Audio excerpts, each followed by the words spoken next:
Manager, on the Housing Land Initiative, which I think will be seen as this Council's signature housing development.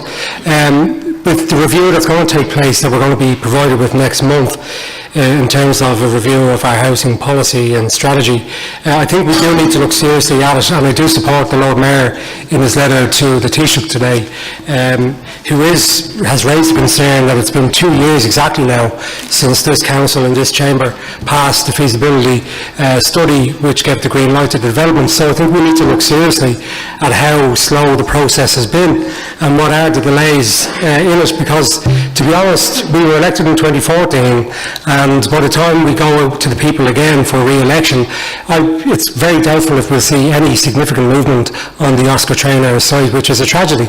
I don't, and the People for Profit group didn't and doesn't support the structure of the proposal, but at least, you know, we need to see some movement on the proposal. It isn't ideal, but we need to see some movement on it, because the supply of housing is obviously, as we know, is in dire crisis right now and is causing so much hardship, and it's a social crisis. So I do think we need to look seriously at what lessons we can learn in terms of what have been the delays in the Housing Land Initiative.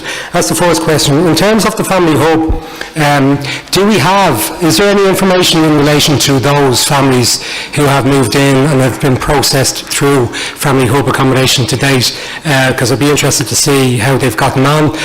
Secondly, in relation to the Bargaintown hub, the hub up in Greencastle and Coolock, if there's any completion date for the construction of that.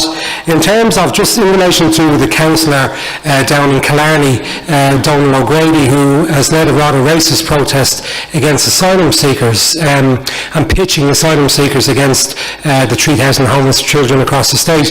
Have we had any communication so far with the relevant state authorities in relation to taking our proportion of asylum seekers here in Dublin City or County? Because I think we need to ensure, because resources are at such a stretch, that we don't pitch one desperate group of people against another.